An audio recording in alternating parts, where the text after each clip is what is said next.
भवतु सहनौ भुनक्तु सह वीर्यं करवावहै तेजस्विनावधीतमस्तु मा विद्विषावहै।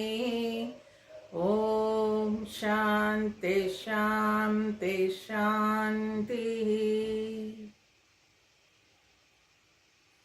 गुरुब्रह्मा गुरुविष्णु गुरुदेवो महेश्वरः गुरुसाक्षात् परब्रह्मा तस्मै श्री गुरवे नमः। तस्मै श्री गुरवे नमः।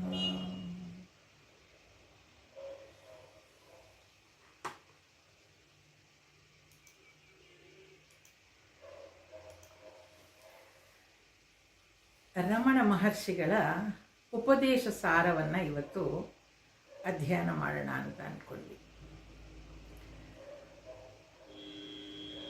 ಭಾರತದಲ್ಲಿ ಮನೆ ಮನೆಯಲ್ಲೂ ಕೂಡ ಸಂತರಾಗಿ ಹೋಗಿದ್ದಾರೆ.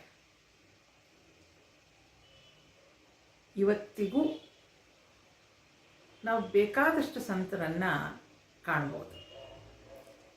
ಹಾಗೆ ತಮಿಳುನಾಡು ತಿರುವಣ್ಣಾಮಲೆಯಲ್ಲಿ ಆಗಿ ಹೋದ ಒಬ್ಬರು ಸಂತರು ರಮಣ ಮಹರ್ಷಿಗಳು. ರಮಣ ಮಹರ್ಷಿಗಳು ಸುಮಾರು 16 ಮಧುರೆಯಲ್ಲಿ ಚಿಕ್ಕ ವಯಸ್ಸಲ್ಲೇ ತಂದೆನ ಕಳ್ಕೊಂಡು ಬಿಡ್ತಾರೆ. ಹಾಗಾಗಿ ಅವರು ಹುಟ್ಟಿದ್ದು 1879, ತುಂಬ ಹಿಂದೆ ಏನಲ್ಲ, ಅದು ಗೀತೆಯನ್ನು ಓದ್ತೀವಲ್ಲ ಆ ಥರ ಅಲ್ಲ. 1879 ಡಿಸೆಂಬರ್ ತಿಂಗಳಲ್ಲಿ ತಮಿಳುನಾಡಲ್ಲಿ ಅವರು ಹುಟ್ಟುತ್ತಾರೆ. ರಾಮನಾಡು ಜಿಲ್ಲೆಯಲ್ಲಿ ಅಂತ ಹೇಳ್ತಾರೆ. ಸುಂದರ್ ಅಯ್ಯರ್ ಎಂಬ ದಂಪತಿಗಳಿಗೆ ಮಗನಾಗಿ ಅವರು ಜನಿಸ್ತಾರೆ. ಅವರ ಜನ್ಮನಾಮ ವೆಂಕಟರಮಣ ಅಂತ. ಚಿಕ್ಕ ವಯಸ್ಸಲ್ಲೇ ತಂದೆನ ಕಳ್ಕೊಂಡಿದ್ದರಿಂದ ಮಧುರೆಯಲ್ಲಿ ಅವ್ರ ಸೋದರ ಮಾವನ ಮನೆಯಲ್ಲಿ ವಾಸವಾಗಿದ್ಕೊಂಡು ಅಧ್ಯಯನ ಮಾಡ್ತಾ ಇರ್ತಾರೆ, ಅಂದರೆ ವಿದ್ಯಾಭ್ಯಾಸ ಮಾಡ್ತಾ ಇರ್ತಾರೆ ಎಲ್ಲರ ಹಾಗೆ. ಆದರೆ ಅವ್ರಿಗೆ ಪೂರ್ವಜನ್ಮದ ಸಂಸ್ಕಾರದಿಂದಲೋ ಏನೋ ಈ ಅರುಣಾಚಲ ಶಿವ ಅಂತ ಹೆಸರು ಕೇಳಿದ ಕೂಡಲೇ ಅವ್ರ ಮೈ ಮೇಲೆ ಇದ್ದಿದ್ದ ರೋಮ ಎಲ್ಲ ನಿಂತ್ಕೊಂಡ್ಬಿಡ್ತಾ ಇತ್ತಂತೆ. ಅವ್ರಿಗೆ ಒಂದು 16 ವಯಸ್ಸಿರುವಾಗ ಅವ್ರಿಗೊಂದು ಅಲೌಕಿಕ ಅನುಭವ ಆಗುತ್ತೆ. ಅವರು ಮಲಗಿರ್ತಾರೆ. ಆ ಶರೀರ ತನ್ನ ಮೂಮೆಂಟ್ಸ್ನ ಚಲನೆಯನ್ನು ಕಳ್ಕೊಳ್ಳುತ್ತೆ. ಹಾಗೆ ಮೇಲೆ ಬರ್ತಾ ಬರ್ತಾ ಬರ್ತಾ ಶರೀರ ಪೂರ್ತಿ ಅವ್ರದ್ದು ಸತ್ತೋದಾಗ ಅನಿಸುತ್ತೆ, ನಿರ್ಜೀವ ಅಂತ ಅನಿಸುತ್ತೆ. ಅವರು ಶರೀರದಿಂದ ಬೇರೆ ಅನ್ನೋ ಅನುಭವ ಅವ್ರಿಗಾಗ್ಬಿಡತ್ತೆ. ಅದೊಂಥರ ಅವರು ಶರೀರದಿಂದ ನಾನು ಬೇರೆ ಅಂತ ಇದ್ದು ಅದನ್ನು ನೋಡಿದ ಶರೀರ ಮಾತ್ರ ಸಾಯ್ತಾ ಇರೋದು ಅನ್ನೋದು ಅವರಿಗೆ ಆ ಅನುಭವಕ್ಕೆ ಬಂದ ಕೂಡಲೇ ಅದು ಒಂಥರ ತುಂಬ ಸುಖವಾದ ಅನುಭವ ಅಂತ ಅನಿಸುತ್ತೆ ಅವ್ರಿಗೆ. ಅದನ್ನು ಮತ್ತೆ ಮತ್ತೆ ನಾನು ಪಡಿಬೇಕು ಅಂತ ಕೂಡ ಅವ್ರಿಗೆ ಅನ್ನಿಸ್ತಾ ಇರುತ್ತೆ. ಈ ಅರುಣಾಚಲೇಶ್ವರ ಅವ್ರ ಮಾಮನ ಮನೆಗೆ ಬಂದಾಗಲೂ ಯಾರೋ ಒಬ್ಬರು ಅರುಣಾಚಲ ಶಿವ ಅಂತಾರೆ. ಅವರಿಗೆ ಈ ಅರುಣಾಚಲನನ್ನು ನಾನು ನೋಡಬೇಕು, ನಾನು ಅಲ್ಲಿ ಹೋಗಬೇಕು, ಖಂಡಿತವಾಗ್ಲೂ ನಾನು ಅಲ್ಲಿಗೆ ಒಂದಲ್ಲ ಒಂದಿನ ಹೋಗ್ತೀನಿ ಅಂತ ಮನಸ್ಸಲ್ಲಿ. 16 ವರ್ಷ ಅಷ್ಟೇ.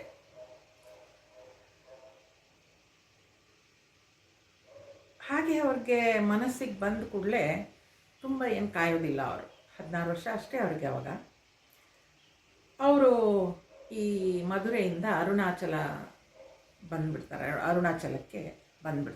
ಅಲ್ಲಿ ಬಂದು ತಲೆಯನ್ನೆಲ್ಲ ಬೋಳಿಸ್ಕೊಂಡು ಒಂದು ಕೌಪಿನ ವಸ್ತ್ರಧಾರಿಯಾಗಿ ಶಿವನನ್ನು ಕೇಳ್ಕೊಳ್ತಾರೆ. ತಂದೆ ಬಂದಿದ್ದೀನಿ, ನೀನೇ ನನ್ನನ್ನು ಉದ್ಧರಿಸಬೇಕು ಅಂತ ಕೇಳ್ಕೊಳ್ತಾರೆ. ಇವತ್ತಿಗೂ ಹೋದರೆ ನೀವು ತಿರುವಣ್ಣಾಮಲೆಯಲ್ಲಿ ಅರುಣಾಚಲೇಶ್ವರ ಅಗ್ನಿಲಿಂಗ ಅಂತ ಹೇಳ್ತಾರೆ, ಅದಿದೆ. ಅದನ್ನು ನೋಡಿಕೊಂಡು ನಮಸ್ಕಾರ ಮಾಡಿ ಅದು ಗಿರಿ ಪ್ರದಕ್ಷಿಣೆ ಬರೋದು ಕೂಡ ಒಂದು ವಾಡಿಕೆ ಇದೆ. ಪ್ರತಿ ಹುಣ್ಣಿಮೆಯಲ್ಲಿ ಆ 14 ಕಿಲೋಮೀಟ್ರ್ ಏನಿದೆ ಆ 14 ಕಿಲೋಮೀಟ್ರ್ ಪ್ರದಕ್ಷಿಣೆ ಬರ್ತಾರೆ.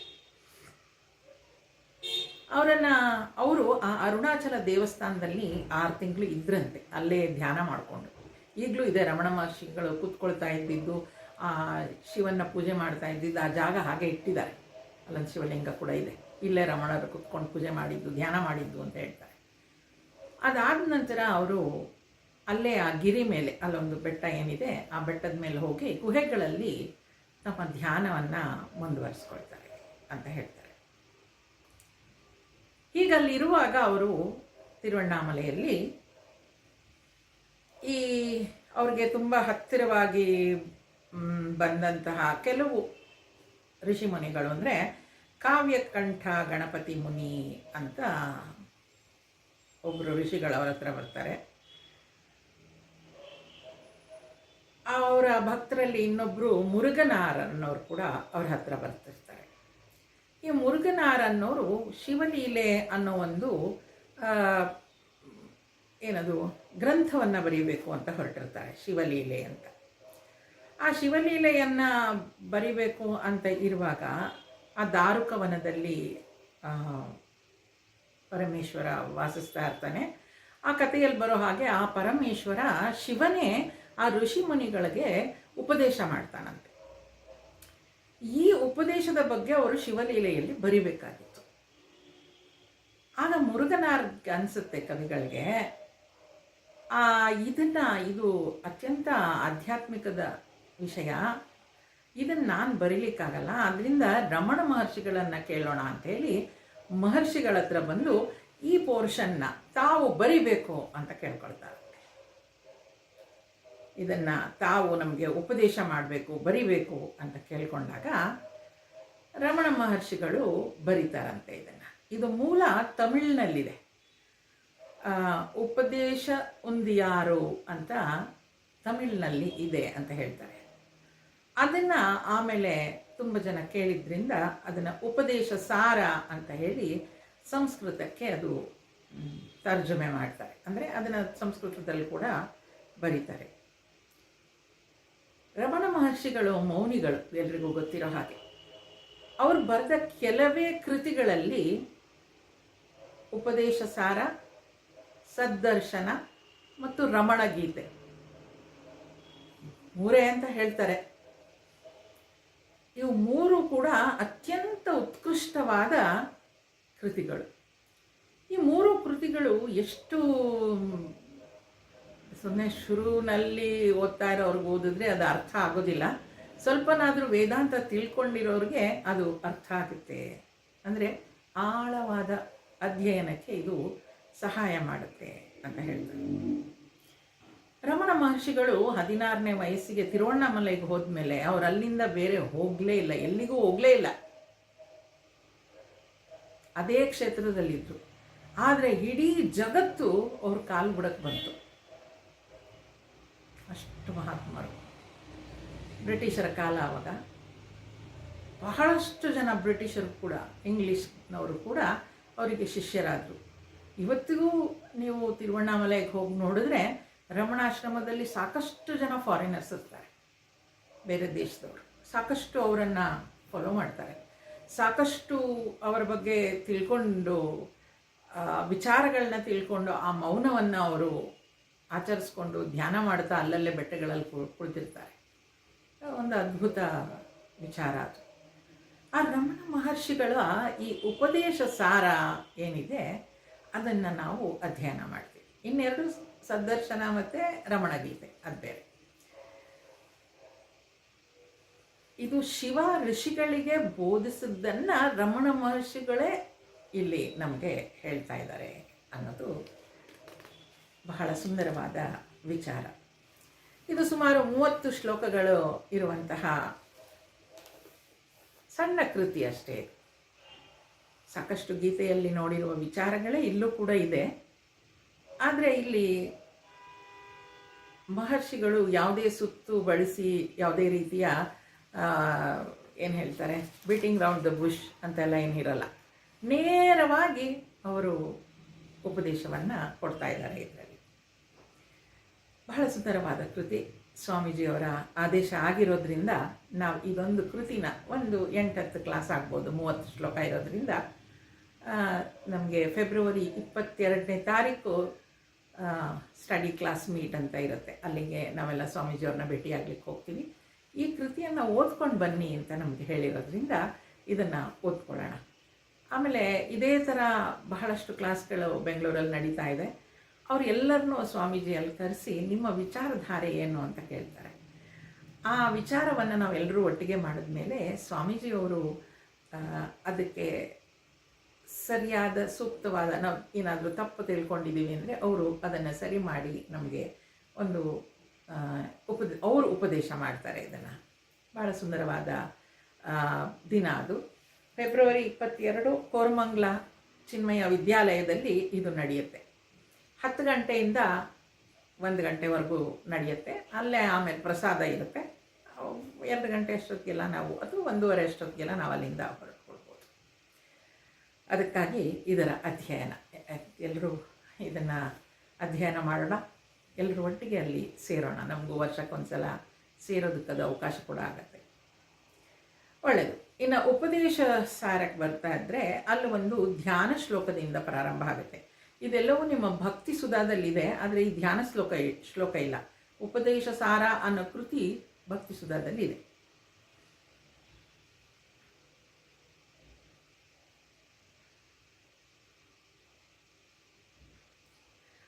ಅಂತರ್ಯಶ್ಚ ಬಹಿರ್ವಿಧೂತತಿಮಿರಂ ಜ್ಯೋತಿರ್ಮಯಂ ಶಾಶ್ವತಂ ಸ್ಥಾನಂ ಪ್ರಾಪ್ಯ ವಿರಾಜತೆ ವಿನಮತಾಂ ಅಜ್ಞಾನಮುನ್ಮೂಲಯನ್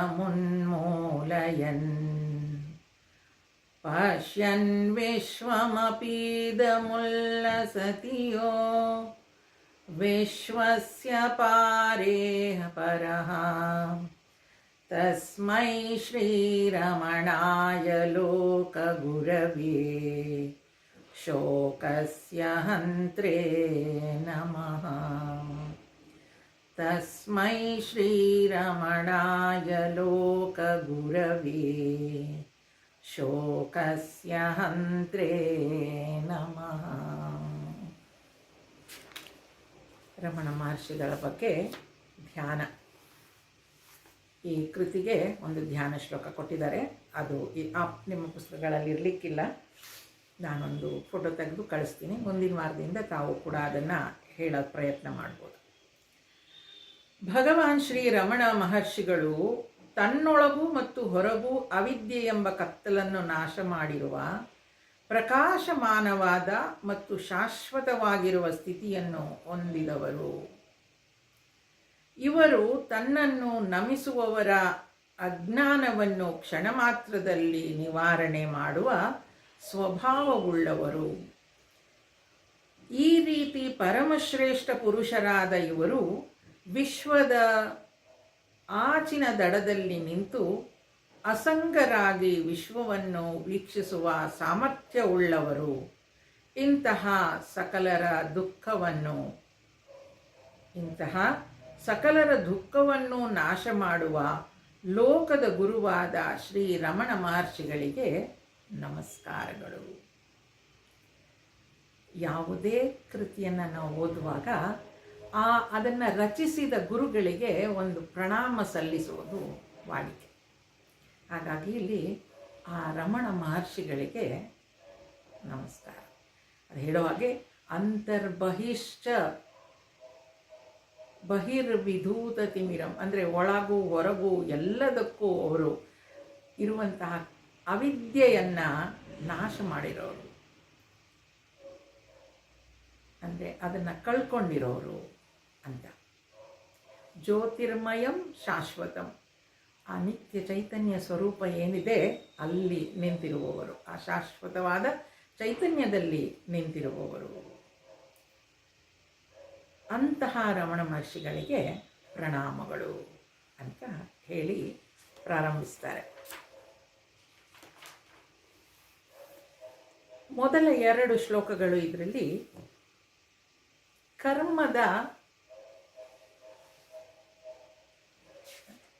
ಕರ್ಮದ ಬಗ್ಗೆ ಹೇಳುತ್ತೆ, ಕರ್ಮದ ನಿರರ್ಥಕತೆ ಬಗ್ಗೆ ಹೇಳುತ್ತೆ. ಇದು ಕರ್ಮದ ನಿರರ್ಥಕತೆ ಅಂದರೆ, ಬಹಳಷ್ಟು ಸಲ ನಾವು ಅಂದ್ಕೊಳ್ತೀವಿ ಒಳ್ಳೆ ಕೆಲಸ ಮಾಡಿಕೊಂಡು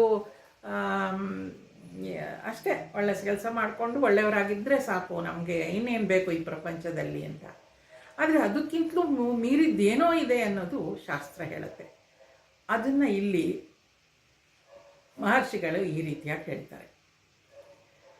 ಯಾಕೆ ಅದು ನಿರರ್ಥಕ ಆಗತ್ತೆ ಅಂತ. ಕರ್ತುರಾಜ್ಞೆಯ ಪ್ರಾಪ್ಯತೆ ಫಲಂ ಕರ್ಮ ಕಿಂ ಪರಂ ಕರ್ಮ ತಜ್ಜಡಂ ಕೃತಿಮಹೋದದೌ ಪತನ ಕಾರಣಂ ಫಲಮಶಾಶ್ವತಂ ಗತಿ ನಿರೋಧಕಂ. ಕರ್ತುರಾಜ್ಞೆಯ ಪ್ರಾಪ್ಯತೆ ಫಲ. ಇಲ್ಲಿ ಭಗವಂತನನ್ನು ನೆನೆಸ್ಕೊಂಡು ಹೇಳ್ತಾ ಇದ್ದಾರೆ, ಕರ್ತಾರನ ಆಜ್ಞೆಗೆ ಸರಿಯಾಗಷ್ಟೇ ನಮಗೆ ಫಲ ಸಿಗೋದು. ಕರ್ತಾರನಾದ ಈಶ್ವರನ ಆಜ್ಞೆಗೆ ಸರಿಯಾಗಿ ಕರ್ಮಫಲವು ಸಿಗುವುದು. ಕರ್ಮವು ಆದಿಯೂ ಅಂತ್ಯವೂ ಉಳ್ಳದ್ದಾದ್ದರಿಂದ ಆತ್ಯಂತಿಕ ಫಲವನ್ನು ಕೊಡಲಾರದು. ಕರ್ಮ ಕಿಂಪರಂ ಕರ್ಮ ತಜ್ಜಡಂ. ಕರ್ಮ ಮಾಡೋದು ಅಂದರೆ ಏನು? ನಾನು ಹೇಳಿದೆ ಅವತ್ತು, ನಾನು ಮಾಡ್ತಾ ಇದ್ದೀನಿ, ಒಂದು ಇಂಟೆನ್ಷನ್ ಇಟ್ಕೊಂಡು ಮಾಡುವಂಥ ಕೆಲಸ ಕರ್ಮ.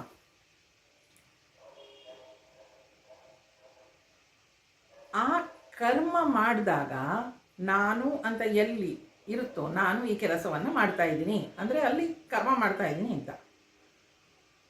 ಆ ನಾನು ಅಂತ ಸೇರಿಸ್ಕೊಂಡು ನಾನು ಪ್ಲಸ್ ಕೆಲಸ ಇಸ್ ಕರ್ಮ. ಆ ಕರ್ಮ ಮಾಡ್ತಿದ್ದೀನಿ ಅಂತ ಹೇಳಿದ್ರೆ ಅದಕ್ಕೆ ಫಲ ಸಿಕ್ಕೇ ಸಿಗುತ್ತೆ. ಬೇಕೋ ಬೇಡವೋ ಅಂತ ಅನ್ನೋ ಹಾಗೆ ಇಲ್ಲ, ಫಲ ಸಿಗುತ್ತೆ. ಯಾವ ಥರ ಫಲ ಸಿಗುತ್ತದು? ನಾನು ಇದು ಬೇಕು ಅಂತ ತಿಳ್ಕೊಂಡು ಮಾಡಿದೆ, ಆದರೆ ಆ ಫಲ ಸಿಗಲಿಲ್ಲ, ಬೇರೆ ಏನೋ ಸಿಕ್ತು. ಹೌದು, ಕರ್ತಾರನ ಅಂದರೆ ಈಶ್ವರನ ಆಜ್ಞೆಗೆ ಸರಿಯಾಗಿ ಏನು ಫಲ ಸಿಗಬೇಕೋ ಅದೇ ಸಿಗೋದು. ಅದರಿಂದಲೇ ಕರ್ಮ ಮಾಡೋಕ್ಕಷ್ಟೇ, ಕರ್ಮಣ್ಯವಾಧಿಕಾರ ಅಷ್ಟೇ ಹೇಳ್ತೀವಲ್ವ, ಕರ್ಮ ಮಾಡೋಕ್ಕಷ್ಟೇ ನಮ್ಗೆ ಅಧಿಕಾರ, ಫಲದ ಬಗ್ಗೆ ಇಲ್ಲ. ರಮಣ ಮಹರ್ಷಿಗಳು ಅದನ್ನೇ ಹೇಳ್ತಾರೆ, ನೀನು ಕರ್ಮ ಮಾಡ್ತೀಯೋ ಅದಕ್ಕೆ ಫಲ ಸಿಗುತ್ತೆ. ಯಾವ ಫಲ ಸಿಗುತ್ತೆ? ಈಶ್ವರನ ಇಚ್ಛೆಯಂತೆ ಫಲ ಸಿಗುತ್ತೆ. ಆ ಕರ್ಮ ಎಂದಿರುತ್ತೆ? ಆದಿಯೂ ಅಂತ್ಯವೂ ಉಳ್ಳದ್ದು. ಅಂದರೆ ಕರ್ಮ ಒಂದು ಯಾವುದೋ ಪ್ರಾರಂಭ ಮಾಡ್ತೀವಿ ಒಂದು ಕೆಲಸನ, ಅದನ್ನು ಮುಗಿಸ್ತೀವಿ ಅಲ್ವಾ. ಈಗ ಜೀವನದಲ್ಲಿ ಮಾಡೋದು ಎಲ್ಲವೂ ಕರ್ಮವೇ. ನಾನು ಶಾಲೆಗೆ ಸೇರ್ಕೊಳ್ತೀನಿ, ಕಾಲೇಜಿಗೆ ಸೇರ್ಕೊಳ್ತೀನಿ, ಕರ್ಮ ಶುರು ಆಯಿತು, ಅದು ಮುಗಿಸ್ತೀನಿ. ಏನು ಓದ್ತಾನೆ ಇರಲ್ಲ ಲೈಫ್ ಲಾಂಗ್ ಮುಗೀತದು. ಓದಾದ್ಮೇಲೆ ಇನ್ನೊಂದು ಕರ್ಮ, ಏನದು ಕೆಲಸ ಹುಡ್ಕೋದು. ಹಾಗೆ ಆ ಯಾವುದೇ ಕರ್ಮ ಪ್ರಾರಂಭ ಆದರೂ, ಈಗ ಓದಿದ್ದಾಯಿತು ಮುಗೀತು ಆ ಕರ್ಮ. ಮತ್ತೊಂದು ನಾನು ಕೆಲಸಕ್ಕೆ ಸೇರ್ಕೊಳ್ಬೇಕು, ಕೆಲಸಕ್ಕೆ ಸೇರ್ಕೊಳ್ಬೇಕು, ಕೆಲಸದ ಹುಡುಕಾಟ ಶುರು ಆಯಿತು, ಹುಡುಕ್ತಾನೇ ಇರೋಲ್ಲ, ಕೆಲಸ ಸಿಕ್ಕ ಮೇಲೆ ಆ ಕರ್ಮ ಮುಗೀತು ಅಲ್ವಾ. ಯಾವುದೇ ಕೆಲಸ ಪ್ರಾರಂಭ ಮಾಡಿದ್ರು ಅದಕ್ಕೆ ಒಂದು ಬಿಗಿನಿಂಗ್ ಆ್ಯಂಡ್ ಎಂಡ್ ಇದೆ. ಈ ಥರ ಕರ್ಮ ವಿಚ್ ಇಸ್ ಲಿಮಿಟೆಡ್, ಅಂದರೆ ಪ್ರಾರಂಭ ಆಗುತ್ತೆ ಮತ್ತು ಕೊನೆಗೊಳ್ಳುತ್ತೆ, ಒಂದು ಪೀರಿಯಡ್ ಇರುತ್ತೆ ಅದಕ್ಕೆ. ಆ ರೀತಿಯಾಗಿ ಮಾಡುವ ಕರ್ಮಕ್ಕೆ ಸಿಗುವ ಫಲ ಕೂಡ ಲಿಮಿಟೆಡ್ ಆಗೇ ಇರುತ್ತೆ. ಅದು ಆತ್ಯಂತಿಕ ಆಗ್ಲಿಕ್ಕೆ ಸಾಧ್ಯ ಇಲ್ಲ. ಯಾಕೆ? ಕರ್ಮಕ್ಕೆ ಆದಿ ಮತ್ತು ಅಂತ್ಯ ಇದೆ ಅಂದಮೇಲೆ ಅದರಿಂದ ಸಿಗುವ ಫಲ ಕೂಡ ಆದಿ ಮತ್ತು ಅಂತ್ಯವನ್ನು ಹೊಂದಿರುತ್ತೆ. ಅಂದರೆ ಈಗ ನಾನು ಯಾವುದೋ ಕೆಲಸ ಮಾಡ್ತೀನಿ, ನನಗೆ ಸಂತೋಷ ಆಗುತ್ತೆ, ನಿಜವಾಗ್ಲೂ ಸಂತೋಷ ಆಗುತ್ತೆ. ಆ ಸಂತೋಷ ಆದ ಎಷ್ಟು ದಿನ ಇರುತ್ತೆ? ಸ್ವಲ್ಪ. ಹೌದು, ಓದೋಕ್ಕೆ ಸೇರಿಕೊಂಡೆ, ನಾನು ಓದ್ತಾ ಇದ್ದೀನಿ, ಫಸ್ಟ್ ರ್ಯಾಂಕ್ ಬಂದೆ, ಖುಷಿ ಆಗಲ್ಲ ಅಂತಿಲ್ಲ. ಎಷ್ಟು ದಿನ ಇರುತ್ತೆ? ಮುಗಿಯುತ್ತೆ, ಸ್ವಲ್ಪ ದಿನ ಅಷ್ಟೇ ಅದು. ಹಾಗೆ ಆತ್ಯಂತಿಕ ಫಲವನ್ನು ಕೊಡೋಕ್ಕೆ ಸಾಧ್ಯ ಇಲ್ಲ. ಯಾಕೆ? ಕರ್ಮವನ್ನು ಮೀರಿ ನಿಲ್ಲಬೇಕು ಅಂತ ಹೇಳಿದ್ರೆ ಅದು ಆತ್ಯಂತಿಕ ಫಲವನ್ನು ಕೊಡಲಿಕ್ಕೆ ಸಾಧ್ಯ ಇಲ್ಲ. ಏನಕ್ಕೆ? ಹಾಗಾದರೆ ಇದೊಂದೇನಾ ಅದ್ರ ಡಿಫೆಕ್ಟು? ಅಲ್ಲ, ಇನ್ನೇನಿದೆ ನೋಡಿ. ಅನೇಕ ಕರ್ಮಗಳನ್ನು ಮಾಡಿದರೂ ಕರ್ಮಚಕ್ರದ ಒಳಗೆ ಸಿಕ್ಕಿ ಹಾಕಿಕೊಳ್ಳಬೇಕಾಗುತ್ತದೆ. ಕರ್ಮದ ಫಲವು ಅಶಾಶ್ವತವು, ಅದರ ಮೂಲಕ ಮೋಕ್ಷ ಸಾಧನೆ ಸಾಧ್ಯವಿಲ್ಲ. ಅನೇಕ ಕರ್ಮಗಳನ್ನು ಮಾಡಿದರೂ ಕರ್ಮಚಕ್ರದ ಒಳಗೆ ಸಿಕ್ಕಾಕೊಂಡ್ಬಿಡ್ತೀವಿ. ಹೇಳ್ತೀನಲ್ವ, ಈ ಕರ್ಮ ಮಾಡಿದ ಮೇಲೆ ಅದಕ್ಕೆ ಫಲ ಬರುತ್ತೆ. ಆ ಫಲ ನಮಗೆ ರಾಗದ್ವೇಷಗಳನ್ನು ತಂದುಕೊಡುತ್ತೆ. ಮತ್ತು ಏನೋ ಕೆಲಸ ಈಗ ನಂದೇ ತಗೊಳ್ಳಿ, ನಾನೀಗ ಮಾತನಾಡ್ತಾ ಇದ್ದೀನಿ ಅಂತ ಹೇಳಿದ್ರೆ ಕರ್ಮ ಮಾಡ್ತಾ ಇದ್ದೀನಿ. ಇದು ಒಂದಷ್ಟು ಜನಕ್ಕೆ ಇಷ್ಟ ಆಯಿತು ಅಂತ ಇಟ್ಕೊಳ್ಳೋಣ. ಹೌದು, ನೀವು ತುಂಬ ಚೆನ್ನಾಗಿ ಮಾತನಾಡ್ತೀರಾ, ನಮ್ಗೆ ಇಷ್ಟ ಆಗತ್ತೆ ಅಂತ ಹೇಳಿದ ಕೂಡಲೇ ಏನಾಯಿತು, ಕರ್ಮಫಲ ಅದು ಅಲ್ವಾ. ಆ ಫಲ ಏನು ಮಾಡುತ್ತೆ, ಮತ್ತಷ್ಟು ಮಾಡು ಅಂತ ಪ್ರೇರೇಪಿಸುತ್ತೆ. ಮತ್ತಷ್ಟು ಮಾಡ್ತಾ ಹೋದಾಗೆ ಕರ್ಮಚಕ್ರದಲ್ಲಿ ಸಿಕ್ಕಾಕೊಳ್ತೀನಿ ಅಂತ. ಕರ್ಮ ಕರ್ಮಫಲ, ಕರ್ಮ ಕರ್ಮಫಲ, ಇದು ಜಾಸ್ತಿ ಆಗ್ತಾ ಹೋಗುತ್ತೆ. ಒಂದು ಪಕ್ಷ ಇಷ್ಟ ಆಗಲಿಲ್ವಾ, ಇಷ್ಟ ಆಗೋ ಥರ ಮಾಡ್ತೀನಿ ಅಂತ ಚಾಲೆಂಜ್ ತೊಗೊಂಡು ಮಾಡ್ಲಿಕ್ಕೆ ಶುರು ಮಾಡ್ಬೋದು. ಅಥವಾ ಇದು ಬೇಡ ಇನ್ನೊಂದು ಕೆಲಸ ಮಾಡ್ತೀನಿ ಅಂತಲೂ ಶುರು ಮಾಡ್ಬೋದು. ಬೇರೆ ಇದು ಉದಾಹರಣೆ ಕೇಳಿದ್ದು ನಾನು. ಎಲ್ಲ ಕರ್ಮಗಳಲ್ಲೂ ಹಾಗೆ, ಆ ಕೆಲಸ ಬಿಟ್ಟು ಈ ಕೆಲಸಕ್ಕೆ ಸೇರ್ಕೊಳ್ಳೋದು, ಈ ಕೆಲಸ ಬಿಟ್ಟು ಮತ್ತೊಂದು ಕೆಲಸಕ್ಕೆ ಸೇರ್ಕೊಳ್ಳೋದು, ಈ ರೀತಿಯಾಗಿ ಕರ್ಮವನ್ನೇ ಬದಲಾಯಿಸ್ಬಿಡೋದು. ಹಾಗಾಗಿ ಎಷ್ಟೇ ಕರ್ಮ ಮಾಡಿದ್ರೂ ಕೂಡ ಆ ಕರ್ಮಚಕ್ರದ ಒಳಗೇ ನಾವು ಸಿಕ್ಕಾಕೊಳ್ತಾ ಇರ್ತೀವಿ. ಕರ್ಮದ ಫಲ ಅಶಾಶ್ವತ, ಅದು ಇವತ್ತಿರುತ್ತೆ, ನಾಳೆ ಇರೋದಿಲ್ಲ. ಅದರ ಮೂಲಕ ಮೋಕ್ಷ ಸಾಧನೆ ಸಾಧ್ಯ ಇಲ್ಲ ಅಂತಾರೆ. ನಾವೆಲ್ಲರೂ ನೋಡ್ತಾ ಇರೋದೇನೋ ಆ ಆತ್ಯಂತಿಕ ಸುಖಕ್ಕೆ, ಅದನ್ನೇ ಮೋಕ್ಷ ಅಂತ ಹೇಳೋದು. ದುಃಖ ನಿವಾರಣೆ, ಸುಖ ಪ್ರಾಪ್ತಿ, ಎಲ್ಲರಿಗೂ ಜೀವನದಲ್ಲಿ ಅದೇ ಆಸಕ್ತಿ ಇರೋದು. ಕರ್ಮದಿಂದ ಅದು ಸಾಧ್ಯ ಇಲ್ಲ ಅಂತ ಹೇಳ್ತಾ ಇದ್ದಾರೆ ಮಹರ್ಷಿಗಳು. ಹಾಗಾದರೆ ನಾವು ಕರ್ಮ ಮಾಡೋದೇ ಬೇಡವಾ, ಬಿಟ್ಟು ಬಿಡೋಣ? ಇಲ್ಲ ಇಲ್ಲ, ಕರ್ಮ ಮಾಡಬೇಕು. ಯಾವ ರೀತಿಯಾಗಿ ಮಾಡಬೇಕು ಅಂತ ಮುಂದಿನ ಶ್ಲೋಕದಲ್ಲಿ ಹೇಳ್ತಾರೆ. ಈಶ್ವರಾರ್ಪಿತಂ ನೇಚ್ಛಯಾ ಕೃತಂ ಚಿತ್ತಶೋಧಕಂ ಮುಕ್ತಿ ಸಾಧಕಂ. ಸ್ವಾರ್ಥವನ್ನು ಬಿಟ್ಟು ಈಶ್ವರಾರ್ಪಣ ಬುದ್ಧಿಯಿಂದ ಕರ್ಮವನ್ನು ಮಾಡುವುದಾದರೆ ಚಿತ್ತವು ಶುದ್ಧಗೊಳ್ಳುತ್ತದೆ. ಅಂತಹ ಕರ್ಮವು ಮುಕ್ತಿಗೆ ಸಾಧನವಾಗುತ್ತದೆ. ನೋಡಿ, ಕರ್ಮ ಮಾಡೋದ್ರಿಂದ ಮುಕ್ತಿ ಸಾಧ್ಯ ಇಲ್ಲ, ಮೋಕ್ಷ ಸಾಧ್ಯ ಇಲ್ಲ ಅಂತ ಹೇಳ್ಬಿಟ್ಟಿದ್ದಾರೆ. ಹಾಗಾದರೆ ಕರ್ಮ ಬಿಟ್ಬಿಡೋದ ಎಲ್ಲರೂ? ಇಲ್ಲ ಇಲ್ಲ, ಬಿಡಬಾರ್ದು. ಕರ್ಮ ಮಾಡಬೇಕು. ಯಾವ ರೀತಿಯಾಗಿ ಮಾಡಬೇಕು ಹೇಳ್ತಾರೆ? ಸ್ವಾರ್ಥವನ್ನು ಬಿಟ್ಟು ಈಶ್ವರಾರ್ಪಣ ಬುದ್ಧಿಯಿಂದ ಮಾಡಬೇಕು. ಅದೆಲ್ಲವೂ ಈಶ್ವರಾರ್ಪಣ ಅಂದ್ರೇನು? ಭಗವಂತನಿಗೋಸ್ಕರ ನಾನು ಕೆಲಸ ಮಾಡ್ತಾ ಇದ್ದೀನಿ, ಅದು ಭಗವಂತನ ಸೇವೆ ಅಂತ ಅಂದ್ಕೊಂಡೇ ಮಾಡುವಂಥದ್ದು. ಈಶ್ವರಾರ್ಪಣ ಬುದ್ಧಿಯಿಂದ ಕರ್ಮವನ್ನು ಮಾಡುತ್ತಿದ್ದರೆ ಅದೇನು ಮಾಡುತ್ತೆ? ಆ ಥರ ಮಾಡೋದ್ರಿಂದ ಚಿತ್ತವು ಶುದ್ಧ ಆಗತ್ತೆ. ಚಿತ್ತ ಅಂದರೆ ಮನಸ್ಸು, ಬುದ್ಧಿ, ಅಹಂಕಾರ, ಈ ಮೂರೂ ಶುದ್ಧ ಆಗುತ್ತೆ. ಯಾಕೆ? ಅಲ್ಲಿ ಸೆಲ್ಫಿಶ್ನೆಸ್ ಅನ್ನೋದೇ ಇಲ್ಲ, ಆದ್ದರಿಂದ ಅದು ಅಲ್ಲಿ ಶುದ್ಧ ಆಗ್ತಾ ಹೋಗುತ್ತೆ. ರಾಗದ್ವೇಷಗಳು ಬಂದಾಗಲೇ ಮನಸ್ಸು ಅಶುದ್ಧ ಆಗೋದು. ಈಗ ನಾವು ಭಗವಂತನಿಗೋಸ್ಕರ ಮಾಡ್ತಾ ಇದ್ದೀವಿ ಅಂದಾಗ ಅಲ್ಲಿ ರಾಗದ್ವೇಷ ಹುಟ್ಕೊಳ್ಳೋದಕ್ಕೆ ಸಾಧ್ಯ ಇರೋದಿಲ್ಲ. ಆದ್ದರಿಂದ ಚಿತ್ತ ಏನಾಗುತ್ತೆ? ಶುದ್ಧವಾಗುತ್ತೆ. ಅಂತಹ ಕರ್ಮವು ಮುಕ್ತಿಗೆ ಸಾಧನ ಆಗುತ್ತೆ. ಆ ರೀತಿಯಾಗಿ ಕೆಲಸ ಮಾಡ್ತಾ ಇದ್ದರೆ ಮನಸ್ಸು ಶುದ್ಧ ಆಗೋದ್ರಿಂದ ಮನಸ್ಸು ಪ್ರಶಾಂತವಾಗಿರುತ್ತೆ. ಅಂತಹ ಮನಸ್ಸು ಮುಕ್ತಿಗೆ ಸಾಧನ ಆಗುತ್ತೆ. ಸಾಧನ ಅಂತಂದರೆ ಅದು ಮುಕ್ತಿ ಸಿಕ್ಬಿಡ್ತು ಅಂತ ಹೇಳಲ್ಲ, ಪ್ರಿಪರೇಷನ್, ಅದು ಪ್ರಿಪೇರ್ ಆಗಿರುತ್ತೆ ಅಷ್ಟೇ. ಈಗ ಮನಸ್ಸು ನಮಗೆ ಅಧ್ಯಯನ ಮಾಡಬೇಕು ಅಂದರೆ ಫ್ರೀ ಆಗಿರಬೇಕಲ್ವ. ಈಗ ನೋಡಿ, ನೀವು ಇಷ್ಟು ಜನ ಇಲ್ಲಿ ಕೂತ್ಕೊಂಡು ಕೇಳ್ತಾ ಇದ್ದೀರಾ ಅಂತ ಹೇಳುವಾಗ ಬೇರೆ ಎಲ್ಲ ಕೆಲಸ ಮಾಡಿಟ್ಟು ಏನೇನು ಮಾಡಬೇಕೋ ಎಲ್ಲ ಮುಗಿಸಿ ಮನೆಯವ್ರಿಗೆ ಕೂತಿದ್ದೀರಾ, ಈಗ ಕೆಲಸ ಮುಗಿಸಿ. ಇವಾಗ ಇದನ್ನು ಕೇಳ್ತಾ ಇರುವಾಗ ನಿಮಗೇನೋ ಒಂದು ಇರುತ್ತೆ ಅಂದ್ಕೊಳ್ಳಿ, ಇವತ್ತು ಯಾರೋ ಗೆಸ್ಟ್ ಬರ್ತಾ ಇದ್ದಾರೆ, ನಾನು ಇನ್ನೇನೋ ಮಾಡಬೇಕು. ಮನಸ್ಸು ಅಲ್ಲಿದ್ದರೆ mind is not completely available for this knowledge. ಅಂದರೆ ಮನಸ್ಸಲ್ಲಿ ಅದು ಇರೋದ್ರಿಂದ ಸಂಪೂರ್ಣವಾಗಿ ಅದು ಇದಕ್ಕೆ ಸಿಕ್ಕೋದಿಲ್ಲ. ಹಾಗೆ ಇಲ್ಲಿ ಕರ್ಮ ಮಾಡಿದಾಗ ಏನಾಗುತ್ತೆ? ರಾಗದ್ವೇಷಗಳಿದ್ದರೆ ಆ ಮನಸ್ಸು ಅಥವಾ ಚಿತ್ತ ಶುದ್ಧ ಆಗಿರೋದಿಲ್ಲ. ಅದು ಜ್ಞಾನವನ್ನು ಕೇಳಿಸಿದ್ರೂ ಕೂಡ ಸಂಪೂರ್ಣವಾಗಿ ಗ್ರಾಸ್ಪ್ ಮಾಡ್ಕೊಳ್ಳೋದಕ್ಕೆ ಸಾಧ್ಯ ಆಗಲ್ಲ. ಅದಕ್ಕೆ ಮನಸ್ಸು ಶುದ್ಧ, ಸ್ವಾಮೀಜಿಯವರು ಯಾವಾಗಲೂ ಹೇಳೋದು, ಗೀತೆ ಕೂಡ ಇಟ್ ಈಸ್ ಮೈಂಡ್ ಮ್ಯಾನೇಜ್ಮೆಂಟ್ ಅಂತ. ಒಂದು ಸಲ ಚಿತ್ತ ಶುದ್ಧಿ ಆದರೆ ಮುಗ್ದೋಯ್ತು ಅಂತ ಅಂದ್ಕೊಳ್ಳೋ ಹಾಗೆ ಇಲ್ಲ. ಅದು ಮತ್ತೆ ಏನು ಹೇಳ್ತಾರೆ, ನಾಯಿ ಬಾಲ ಡೊಂಕು ಅಂದ ಹಾಗೆ.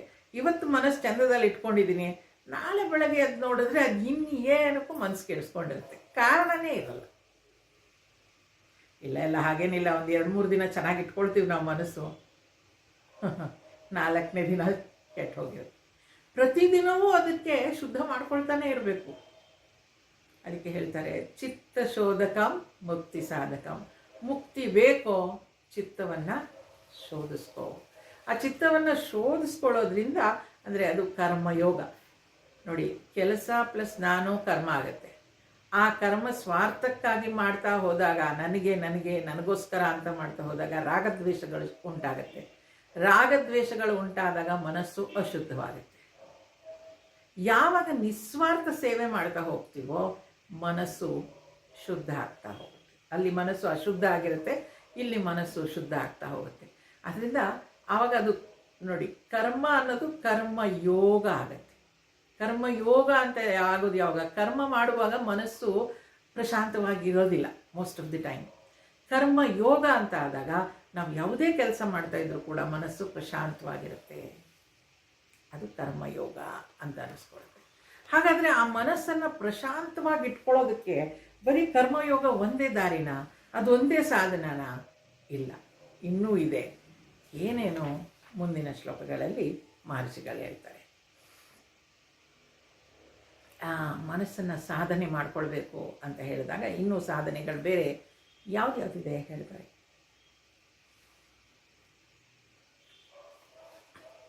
4, 5, 6, 7, 8, 9 ಮುಂದಿನ 4-5 ಶ್ಲೋಕಗಳು ಪೂಜೆ, ಜಪ, ಚಿಂತನ ಇದ್ರ ಬಗ್ಗೆ ಮಹರ್ಷಿಗಳು ಹೇಳ್ತಾರೆ. 4ನೇ ಶ್ಲೋಕ, ಕಾಯವಾಂಗ್ಮನ ಕಾರ್ಯಮುತ್ತಮಂ ಪೂಜನಂ ಜಪ ಚಿಂತನಂ ಕ್ರಮಾತ್ ಜಗತ ಈಷಧೀಯುಕ್ತ ಸೇವನಂ ಅಷ್ಟಮೂರ್ತಿ ದೇವ ಪೂಜನಂ. ಕಾಯ ವಾಂಗ್ ಮನಃ ಕಾರ್ಯಮುತ್ತಮಂ. ಕಾಯ ಅಂದರೆ ಶರೀರ, ವಾಕ್ ಅಂದರೆ ಮಾತನಾಡೋದು, ಮತ್ತು ಮನಸ್ಸಿಗೆ ಪೂಜೆ. ಜಪ ಹಾಗೂ ಚಿಂತನೆ ಎಂಬಿ ಕ್ರಮವಾಗಿ ಉತ್ತಮವಾದ ಸಾಧನೆಗಳು. ನೋಡಿ, ಕಾಯ ವಾಕ್ ಮನಃ ಇದು ಮೂರೂ ನಮಗೆ ಪ್ರಶಾಂತವಾಗಿರಬೇಕು. ಈಗ ಎಷ್ಟೋ ಸಲ ನಾವು ಕೆಲಸ ಮಾಡ್ತಾ ಇರ್ತೀವಿ, ಮನಸ್ಸು ಎಲ್ಲೋ ಇರುತ್ತೆ. ಈ ಶರೀರ ಕೆಲಸ ಮಾಡ್ತಾ ಇರುತ್ತೆ, ಬಾಯಿ ಮಂತ್ರವನ್ನು ಪಠಿಸ್ತಾ ಇರುತ್ತೆ, ಮನಸ್ಸು ಎಲ್ಲೋ ಇರುತ್ತೆ. ಅದಕ್ಕೆ ಮಹರ್ಷಿಗಳೇನು ಹೇಳ್ತಾರೆ, ಈ ಶರೀರಕ್ಕೆ, ವಾಕ್ಗೆ, ಮನಸ್ಸಿಗೆ ಮೂರಕ್ಕೂ ಕೆಲಸ ಕೊಡಬೇಕು ಅನ್ನೋದಾದರೆ ಶರೀರಕ್ಕೆ ಪೂಜೆ. ಈಗ ನಮ್ಮ ದೇವ್ರ ಮುಂದೆ ಕೂತ್ಕೊಂಡು ಪೂಜೆ ಮಾಡ್ತೀವಿ, ಅದು ಚಂದದೆಲ್ಲ ಅಲಂಕಾರ ಮಾಡ್ತೀವಿ, ಹೂ ಮಾಲೆ ಕಟ್ತೀವಿ, ಹೂವನ್ನು ಇಡ್ತೀವಿ, ಅದು ಶರೀರಕ್ಕೆ. ಹೋಗಿ ಹೂವು ಕಿತ್ಕೊಂಡು ಬರ್ತೀವಿ, ಇಲ್ಲ ತೊಗೊಂಡು ಬರ್ತೀವಿ, ಇದೆಲ್ಲ ಶರೀರಕ್ಕೆ ಕೊಡುವಂತಹ ಒಂದು ಕೆಲಸ. ವಾಕ್ಗೆ ಏನೋ ಜಪ, ಮಂತ್ರ ಜಪ ಕೊಡೋದು. ಅದು ಮಂತ್ರವನ್ನು ಜಪಿಸುತ್ತೆ, ಸ್ತೋತ್ರವನ್ನು ಹಾಡುತ್ತೆ, ವೇದ ಮಂತ್ರವನ್ನು ಹೇಳುತ್ತೆ, ಏನಾದ್ರೂ ಆ ಮಾತಿಗೆ ಒಂದು ಜಪವನ್ನು ಕೊಡುವಂಥದ್ದು. ಹಾಗೆ ಮನಸ್ಸಿಗೆ ಭಗವಂತನ ಚಿಂತನೆ ಕೊಡಬೇಕು. ಈ ಮೂರು ಕೂಡ ಕಾಯ ವಾಕ್ ಮನಃ, ಶರೀರ, ಮನಸ್ಸು ಮತ್ತು ಮಾತು, ವಾಕ್ ಅಂದರೆ ಮಾತನಾಡೋ ಶಕ್ತಿ. ಆ ಮೂರಕ್ಕೂ ಈ ಸಾಧನೆ ಇದು ಅಂದರೆ ಇದು ಏನು ನಾವು ಟ್ರೈನ್ ಮಾಡ್ತೀವಿ, ಇದನ್ನು ಈ ಮೂರರಿಂದ ಈ ರೀತಿಯಾಗಿ ಕೆಲಸವನ್ನು ಮಾಡಿಸ್ತೀವಿ, ಅದು ಉತ್ತಮವಾದ ಸಾಧನೆ ಅಂತೆ. ನೋಡಿ, ಶರೀರಕ್ಕೆ ನಾವು ಆ ಕೆಲಸ ಕೊಟ್ಟಾಗ ಅದು ಆ ಕಡೆ ಈ ಕಡೆ ಹೋಗೋದೇ ಇಲ್ಲ ಬೇರೆ ಕೆಲಸ ಮಾಡೋದಕ್ಕೆ, ಅದನ್ನೇ ಮಾಡ್ತಾ ಇರುತ್ತೆ. ವಾಕಿಗೆ ಒಂದು ಮಂತ್ರ ಕೊಟ್ಟಾಗ ಅದು ಮಂತ್ರವನ್ನೇ ಜಪಿಸ್ತಾ ಇರುತ್ತೆ, ಬೇರೆ ಏನೇನೋ ಮಾತನಾಡ್ಲಿಕ್ಕೆ ಹೋಗಲ್ಲ. ಹಾಗೆ ಮನಸ್ಸಿಗೆ ಭಗವಂತನ ಚಿಂತನೆ. ಯಾರ ಹತ್ರನೂ ಮಾತನಾಡ್ತಾ ಇರುವಾಗ ಅವರು ಹೇಳ್ತಾಯಿದ್ರು, ಏನದು ಚಿಂತನೆ ಭಗವಂತನ ಹತ್ರ ಮಾತನಾಡೋದು ಅಂದರೆ ಭಗವಂತನ ಮುಂದೆ ಕೂತ್ಕೊಂಡು ಸರಳವಾಗಿ ಅವನ ಬಗ್ಗೆನೇ ಚಿಂತನೆ ಮಾಡೋದು ಅಂತಂದರೆ ಅವನ ಪರಾಕ್ರಮದ ಬಗ್ಗೆ, ಅವನು ಮಾಡಿರೋ ಒಳ್ಳೆ ಕೆಲಸಗಳ ಬಗ್ಗೆ, ಅವರ ಕಥೆಗಳನ್ನು. ಈಗದೇ ನೋಡಿ ಸಾಯಿ ಸಚ್ಚರಿತ್ರೆ ಅಂತ ಓದ್ತಿರ್ತಾರೆ. ಅಂದರೆ ಅವ್ರು ಎಷ್ಟೆಷ್ಟು ಒಳ್ಳೊಳ್ಳೆ ಕೆಲಸಗಳನ್ನು ಮಾಡಿದ್ರು ಅಂತ. ಅದನ್ನೆಲ್ಲ ಓದ್ತಾ ಇದ್ದರೆ ನಾನು ಕೂಡ ಹಾಗೆ ಮಾಡಬೇಕು ಅಂತ ಎಲ್ಲೋ ಸ್ಫುರಿಸ್ಬೋದು ನಮ್ಮ ಮನಸ್ಸಲ್ಲಿ. ಅದರಿಂದ ಸಾಯಿ ಸಚ್ಚರಿತ್ರೆ ಓದ್ತಾನೆ ಇರ್ತಾರೆ. ಅದು ಎಷ್ಟೋ ಸಲ ಓದ್ತಾರೋ ಅವರು ಅದನ್ನೆಲ್ಲ. ಮಹಾತ್ಮರ ಜೀವನ ಚರಿತ್ರೆ ಓದೋದ್ರಿಂದ, ಕೇಳೋದ್ರಿಂದ ಅದು ಮನಸ್ಸಿನಲ್ಲಿ ಒಂದು ಚಿಂತನೆಯನ್ನು ಹುಟ್ಟಿಸುತ್ತೆ. ಇನ್ನೊಂದು ರೀತಿಯಲ್ಲಿ ಚಿಂತನೆ ಮಾಡೋದು ಅಂತ ಅಂದರೆ ಭಗವಂತನ ಜೊತೆ ಮಾತನಾಡೋದಂತೆ. ಕೂತ್ಕೊಂಡು ಮನಸ್ಸಿನಲ್ಲೇ ಮಾತನಾಡೋದು. ನಾನಿವತ್ತು ಈ ರೀತಿಯಾಗಿ ಮಾಡ್ತೀನಿ, ಈ ರೀತಿಯಾಗಿ ನಡ್ಕೊಳ್ತೀನಿ, ನೆನ್ನೆ ಈ ರೀತಿ ತಪ್ಪಾಯಿತು, ನನ್ನನ್ನು ಕ್ಷಮಿಸ್ಬಿಡು, ಇವತ್ತಿಂದ ಅದು ಮಾಡೋದಿಲ್ಲ, ಇವತ್ತಿಂದ ಈ ರೀತಿಯಾಗಿ ಮಾಡ್ತೀನಿ. ಅವನ ಬಗ್ಗೆನೇ ಚಿಂತನೆ. ಅಂದರೆ ಅವನ ಹತ್ರ ಒಂದು ವರದಿ ಒಪ್ಪಿಸ್ತಾ ಇದ್ದೀವಿ, ಇಲ್ಲ ಅವನ ಪರಾಕ್ರಮಗಳ ಬಗ್ಗೆ, ಅವನ ಕಥೆಗಳ ಬಗ್ಗೆ. ಎಷ್ಟೋ ನಾವು ಪುರಾಣಗಳಲ್ಲಿ ಕಥೆಗಳನ್ನು ಓದಿ ಅದನ್ನು ಅರ್ಥ ಮಾಡಿಕೊಂಡು ಅದರಲ್ಲಿರೋ ಒಳ್ಳೆ ಗುಣಗಳನ್ನು ತಗೊಂಡು ಮಾಡ್ತೀವಲ್ವ. ಆ ರೀತಿಯಾಗಿ ಚಿಂತನೆ ಮಾಡೋದು ಭಗವಂತ ಮನಸ್ಸಿಗೆ. ನಮಗೆ ಆ ಭಗವಂತನ ಚಿಂತನೆ ಬಿಟ್ಟು ಬೇರೆ ಎಲ್ಲರ ಚಿಂತೆ ಇರುತ್ತೆ. ಮಹರ್ಷಿಗಳು ಹೇಳ್ತಾರೆ ಭಗವಂತನ ಚಿಂತನೆ ಅದರಲ್ಲೇ ಮನಸ್ಸು ತೊಡಗಿದ್ರೆ ಅದು ಮುಕ್ತಿಗೆ ಸಾಧನ ಆಗುತ್ತೆ ಅಂತ. ಈ ಥರ ಅಂದರೆ ಕಂಟ್ರೋಲ್ಡ್ ಇಂದ್ರಿಯಗಳನ್ನು ನಿಗ್ರಹದಲ್ಲಿಟ್ಕೊಳ್ಳೋದು, ವಾಕನ್ನು ನಿಗ್ರಹದಲ್ಲಿಟ್ಕೊಳ್ಳೋದು, ಮನಸ್ಸನ್ನು ನಿಗ್ರಹದಲ್ಲಿಟ್ಕೊಳ್ಳೋದು, ಹಾಗೆ ಮಾಡ್ಕೊಳ್ಳೋದಕ್ಕೆ ಪೂಜೆ, ಜಪ, ಚಿಂತನೆ ಇದು ಸಾಧನೆ. ಆದರೆ ಆ ರೀತಿಯಾಗಿ ತಯಾರಾದ ಮನಸ್ಸು ಮುಕ್ತಿಗೆ ರೆಡಿಯಾಗತ್ತೆ ಅಂತ ಹೇಳ್ತಾರೆ. ಮುಂದೆ ಹೇಳ್ತಾರೆ ಏನಂತ, ಜಗತ ಈಷಧಿ ಯುಕ್ತ ಸೇವನಂ ಅಷ್ಟಮೂರ್ತಿ ದೇವ ಪೂಜನಂ. ಪಂಚಮಹಾಭೂತಗಳು ಸೂರ್ಯ, ಚಂದ್ರ ಹಾಗೂ ಯಜಮಾನ ಎಂಬಿ 8 ಅಂಗಗಳಿಂದ ಕೂಡಿರುವ ಜಗತ್ತನ್ನು ಸಾಕ್ಷಾತ್ ಈಶ್ವರ ದೃಷ್ಟಿಯಿಂದ ನೋಡುವುದೇ ಪರಮಾತ್ಮನ ಪೂಜೆ. ತಿರುವಣ್ಣಾಮಲೆಯಲ್ಲಿ ನಾನು ಹೇಳ್ತಾ ಇದ್ದೆ, ಏನದು ಆ ಗಿರಿ ಏನಿದೆ, ಈಗ ಮೊನ್ನೆ ಕೂಡ ನವೆಂಬರಲ್ಲಿ ಎಲ್ಲ ಏನದು ಕಾರ್ತಿಕ ಮಾಸದಲ್ಲೆಲ್ಲ ಜ್ಯೋತಿ ಹಚ್ಚಿದ್ರು. ಹೇಗೆ ನಾವು ಅಯ್ಯಪ್ಪ ಸ್ವಾಮಿದು ಜ್ಯೋತಿ ಅಂತ ನೋಡ್ತೀವೋ, ಕಾರ್ತಿಕ ಮಾಸದಲ್ಲಿ ಅಲ್ಲೂ ಕೂಡ ಜ್ಯೋತಿ ಅಂತ ನೋಡ್ತಾರೆ ಆ ಬೆಟ್ಟದ ಮೇಲೆ. ರಮಣ ಮಹರ್ಷಿಗಳು ಆ ಬೆಟ್ಟವನ್ನೇ ಶಿವ ಅಂತ ತಿಳ್ಕೊಂಡು ಆ ಬೆಟ್ಟಕ್ಕೆ ಪ್ರದಕ್ಷಿಣೆ ಹಾಕ್ತಾ ಇದ್ರು. ಇಲ್ಲಿ ನೋಡಿ, ಅದೇ ಪಂಚಮಹಾಭೂತಗಳು ಸೂರ್ಯ, ಚಂದ್ರ ಹಾಗೂ ಯಜಮಾನ. ಯಜಮಾನ ಅಂದರೆ ಬ್ರಹ್ಮ, ಚೈತನ್ಯ ಶಕ್ತಿ. 8 ಅಂಗಗಳಿಂದ ಕೂಡಿರುವ ಜಗತ್ತನ್ನು ಸಾಕ್ಷಾತ್ ಈಶ್ವರ ದೃಷ್ಟಿಯಿಂದ ನೋಡ್ಬೇಕಂತೆ. ಎಲ್ಲವೂ ಇಲ್ಲಿ ಭಗವಂತನೇ. ಜಗದ ಈಷದಿ ಯುಕ್ತ ಸೇವನ, ಎಲ್ಲವೂ ಭಗವಂತನ ಲೀಲೆ, ಎಲ್ಲವೂ ಭಗವಂತ ಅಂತ ನೋಡೋದು. ಈಗ ಮೊದಲು ನಾವು ಶುರು ಮಾಡೋದು ಎಲ್ಲಿಂದ? ಸಗುಣ ರೂಪದಿಂದ. ಒಂದು ಮೂರ್ತಿಯನ್ನು ಇಟ್ಕೊಂಡು ಪೂಜೆ ಮಾಡ್ತೀವಿ. ಆ ಮೂರ್ತಿಯನ್ನು ಇಟ್ಕೊಂಡು ಪೂಜೆ ಮಾಡಿದ ಮೇಲೆ ನಮಗೆಲ್ಲ ಕಡೆ ನಾವು ಚಿಕ್ಕ ಮಕ್ಕಳಲ್ಲಿ ಹೇಳ್ಕೊಟ್ಟಿರ್ತಾರೆ, ವೇರ್ ಈಸ್ ಗಾಡ್ ಅಂದರೆ ಗಾಡ್ ಈಸ್ ಎವ್ರಿವೇರ್ ಅಂತಲೇ ಹೇಳೋದು. ಆ ಗಾಡ್ ಈಸ್ ಎವ್ರಿವೇರ್ ಅಂತ ಅನ್ನೋದು ಇನ್ನೂ ನಮ್ಗೆ ಅನುಭವಕ್ಕೆ ಬಂದಿರಲ್ಲ. ಅದಕ್ಕೆ ಒಂದು ಸಗುಣ ರೂಪದಲ್ಲಿ ಪೂಜೆ ಮಾಡ್ತೀವಿ. ಆ ಸಗುಣ ರೂಪದಲ್ಲಿ ಪೂಜೆ ಮಾಡಿದ ನಂತರ ಎಲ್ಲೆಲ್ಲೂ ಭಗವಂತನನ್ನು ನೋಡೋದು ಬರಬೇಕು. ಅದಕ್ಕೆ ಇಲ್ಲಿ ಮಹರ್ಷಿಗಳು ಏನು ಹೇಳ್ತಿದ್ದಾರೆ, ಪಂಚಮಹಾಭೂತಗಳು ಸೂರ್ಯ, ಚಂದ್ರ ಹಾಗೂ ಯಜಮಾನ 8 ಪಂಚಮಹಾಭೂತಗಳು. ಪಂಚಮಹಾಭೂತಗಳು ಎಲ್ರಿಗೂ ಗೊತ್ತಿದೆ, ಗಾಳಿ, ನೀರು, ಆಕಾಶ, ಬೆಂಕಿ.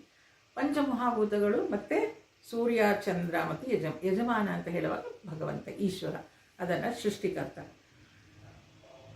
ಎಲ್ಲವನ್ನು ನಾವು ಈಶ್ವರ ಅಂತಲೇ ನೋಡಬೇಕಂತೆ. ಸಾಕ್ಷಾತ್ ಎಲ್ಲವೂ ಭಗವಂತ. ಈ ತಿರುವಣ್ಣಾಮಲೆಯಲ್ಲಿ ಈ ಬೆಟ್ಟ ಹೇಗೆ ಬಂತು ಅನ್ನೋದಕ್ಕೂ ಒಂದು ಕಥೆ ಇದೆ. ಒಂದು ಸಲ ಬ್ರಹ್ಮ ಹಾಗೆ ವಿಷ್ಣು, ಬ್ರಹ್ಮ ಮತ್ತು ವಿಷ್ಣು ನಾನು ಹೆಚ್ಚು ಅಂತ ಹೇಳ್ಕೊಳ್ತಾ ಇರ್ತಾರಂತೆ. ಆಗ ಶಿವ ಒಂದು ಬಿಂಬದ ರೂಪದಲ್ಲಿ, ಬೆಳಕಿನ ರೂಪದಲ್ಲಿ ಅವನು ಅಲ್ಲಿ ಕಾಣಿಸ್ಕೊಳ್ತಾನಂತೆ, ಆ ಬೆಟ್ಟ ಎಲ್ಲಿದೆಯಲ್ಲ ಅಲ್ಲಿ. ಆಗ ಯಾರು ನನ್ನ ತುದಿಯನ್ನು ಮುಟ್ಟಿ ಬರ್ತಾರೋ, ತಲೆಯನ್ನು ಮುಟ್ಟಿ ಬರ್ತಾರೋ, ಆ ಬಿಂಬ ಎಲ್ಲಿ ಕೊನೆ ಆಗುತ್ತೋ ಅದು ಲೈಟ್ ಬೀಮ್ ಆಫ್ ಲೈಟ್ ಅದನ್ನು ನೋಡಿ ಬರ್ತಾರೋ, ಅಥವಾ ನನ್ನ ಪಾದ ಎಲ್ಲಿಂದ ಶುರುವಾಯಿತು ಅಂತ ನೋಡಿ ಬರ್ತಾರೋ ಅವರೇ ಶ್ರೇಷ್ಠ ಅಂತ ಹೇಳ್ತಾರೆ. ಆಗ ಬ್ರಹ್ಮ ಮೇಲಕ್ಕೆ ಹೋಗ್ತಾ ಇರ್ತಾನೆ, ಅವನು ನಾನು ತಲೆಯನ್ನು ನೋಡಿ ಬರ್ತೀನಿ ಅಂತ. ವಿಷ್ಣು ಪಾತಾಳ ಅದನ್ನು ನೋಡಕ್ಕೆ ಹೋಗ್ತೀನಿ ಅಂತ ಆಮೇಲೆ ಅದರ ಬುಡವನ್ನು ನೋಡ್ಲಿಕ್ಕೆ ಹೋಗ್ತೀನಿ ಅಂತ ಹೋಗ್ತಾನೆ. ಹಾಗೆ ಹೋದಾಗ ಏನಾಗುತ್ತೆ, ಮೇಲೆ ಹೋಗ್ತಾ ಇರುವಾಗ ಬ್ರಹ್ಮ ಎಷ್ಟು ಮೇಲೆ ಹೋದರೂ ಅದು ಜ್ಯೋತಿ ಮೇಲೆ ಹೋಗ್ತಾನೇ ಇದೆ, ಇನ್ನೂ ಅವನಿಗೆ ಆ ತಲೆ ಅನ್ನೋದು ಸಿಗ್ತಾನೇ ಇಲ್ಲ. ಆಗ ಅಲ್ಲಿಂದ ಒಂದು ಪುಷ್ಪ ಬೀಳುತ್ತಂತೆ, ಒಂದು ಹೂ ಬೀಳ್ತಾ ಇರುತ್ತೆ. ಬ್ರಹ್ಮ ಕೇಳ್ತಾನೆ, ಎಲ್ಲಿಂದ ಬೀಳ್ತಾ ಇದೆಯಾ ನೀನು ಅಂತ ಹೇಳಿದಾಗ ಆ ಹೂವು ಹೇಳುತ್ತೆ, ಆ ಶಿವನ ತಲೆ ಮೇಲಿಂದ, ಈ ಎಲ್ಲಿದೆ ಅಲ್ವಾ ಇದು ಈ ಬೀಮ್ ಆಫ್ ಲೈಟ್, ಅದರ ಮೇಲಿಂದ ಬೀಳ್ತಾ ಇದ್ದೀನಿ ಅಂತ ಹೇಳಿದಾಗ ಹೌದಾ ಅಂತ ಹೇಳಿ ಬ್ರಹ್ಮ ವಾಪಸ್ ಬರ್ತಾನೆ, ವಿಷ್ಣುನು ಬರ್ತಾನೆ.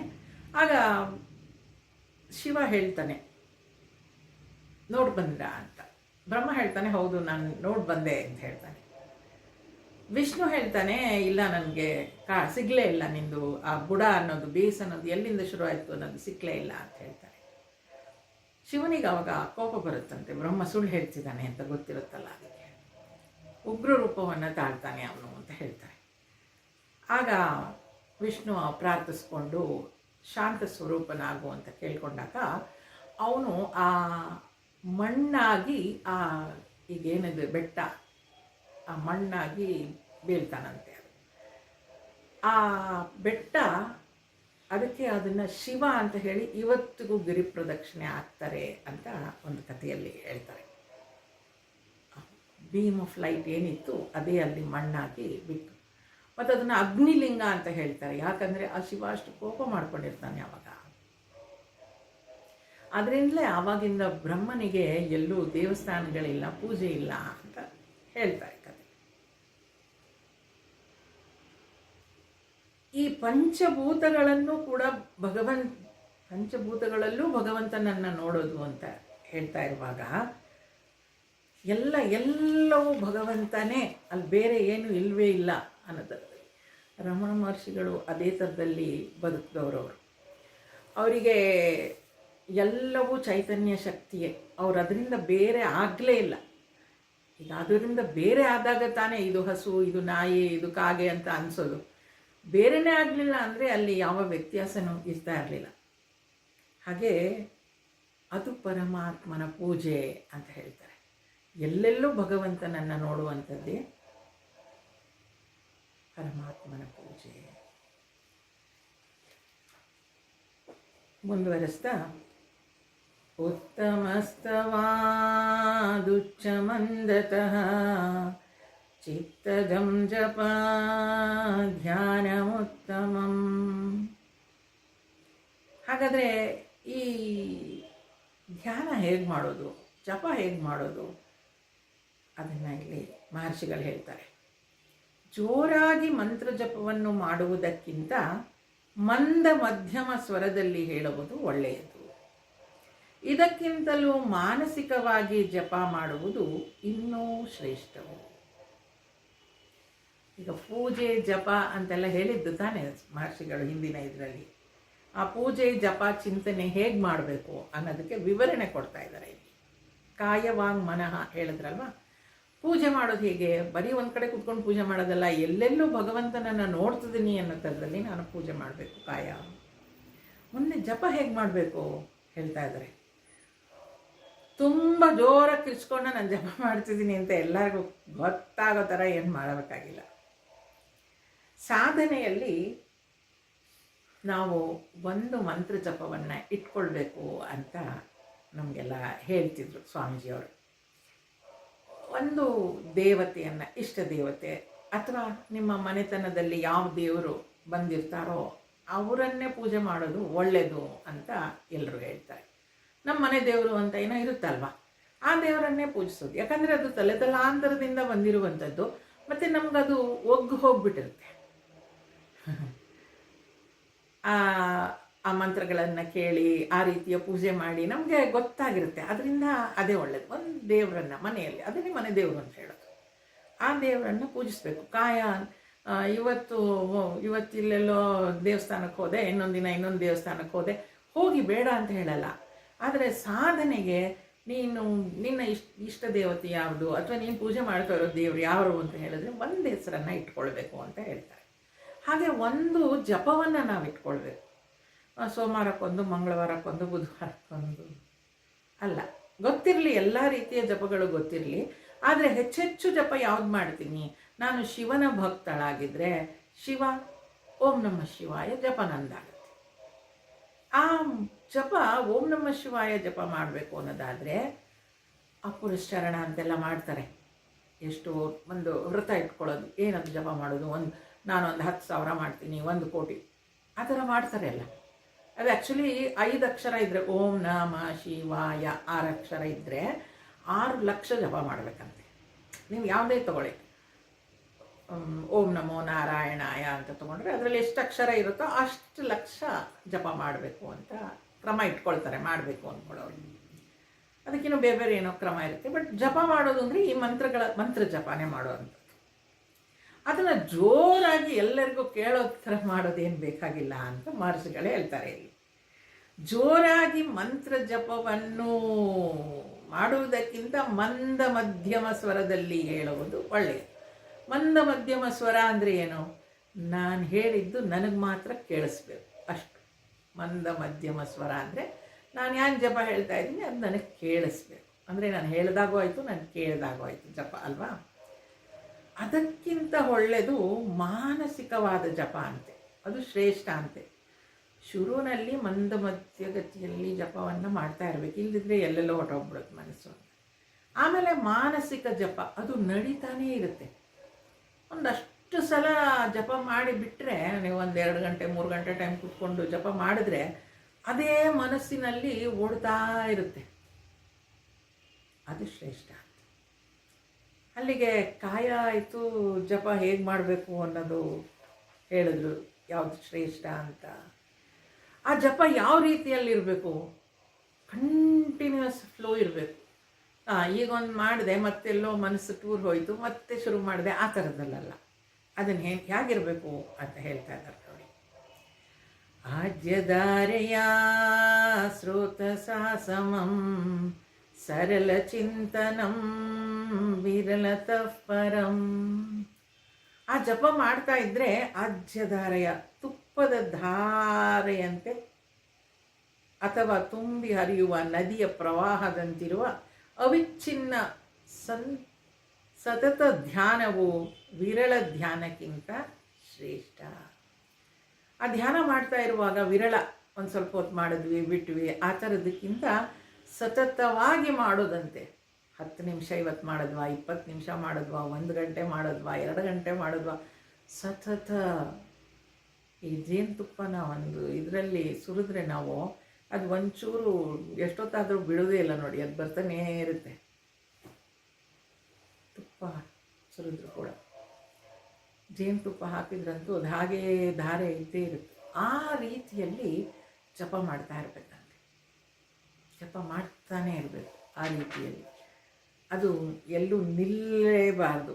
ಆ ರೀತಿಯಾಗೆ ಆ ಸುಂದರವಾಗಿ ಆಜ್ಯಧಾರೆಯ ಕಂಟಿನ್ಯೂಯಸ್ ಆ ರೀತಿಯಲ್ಲಿ ನಮ್ಮ ಜಪ ಇರಬೇಕಂತೆ. ಅಥವಾ ತುಂಬಿ ನೋಡಿ, ಹೇಳುವ ಉದಾಹರಣೆ ನೋಡಿ ಎಷ್ಟು ಸುಂದರ ಕೊಡ್ತಾರೆ. ನದಿಯ ಪ್ರವಾಹದಂತಿರುವ ಅವಿಚ್ಛಿನ್ನ, ಆ ನದಿ ಪ್ರವಾಹ ಬಂದರೆ ಹೋಗ್ತಾನೆ ಇರುತ್ತೆ, ಅದು ಎಲ್ಲೂ ನಿಲ್ಲೋದೇ ಇಲ್ಲ. ಏನು ನುಗ್ಕೊಂಡು ಹೋಗ್ತಾ ಇರುತ್ತೆ ಪ್ರವಾಹ. ಅವಿಚ್ಛಿನ್ನ ಅಂದರೆ ತುಂಡಾಗಿರೋದಿಲ್ಲ, ಅದು ತುಂಡಾಗಿರೋದಿಲ್ಲ. ಓಂ ನಮಃ ಶಿವಾಯ ಜಪ ಮಾಡ್ತೀವಿ ಅಂತಂದರೆ ಓಂ ನಮಃ ಶಿವಾಯ, ಓಂ ನಮಃ ಶಿವಾಯ, ಓಂ ನಮಃ ಶಿವಾಯ ತುಂಡಾಗಲ್ಲ, ಕಂಟಿನ್ಯೂಸ್ ಆಗಿ ಹೇಳ್ತಾ ಹೋಗಬೇಕು ಅಂತ. ಅದು ಮನಸ್ಸವಾಗ ಅಲ್ಲೇ ಇರುತ್ತೆ, ಮಧ್ಯೆ ಬೇರೆ ಏನೋ ಬರದೇ ಇರೋ ಹಾಗೆ.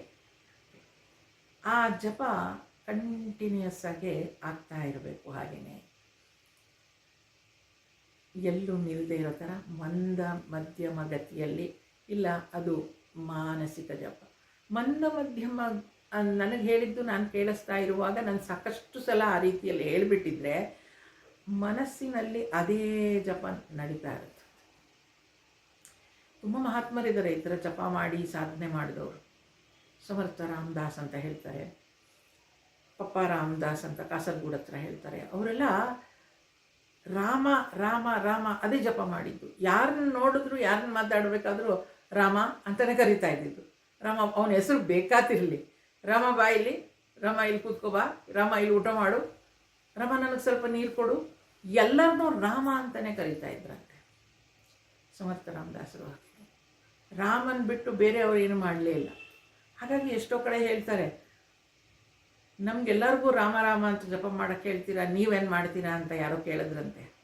ಅದಕ್ಕೆ ಅವ್ರು ಹೇಳಿದ್ರಂತೆ, ಬಂದು ನನ್ನ ಶರೀರಕ್ಕೆ ಕಿವಿ ಕೊಟ್ಟು ಕೇಳು ಅಂತ.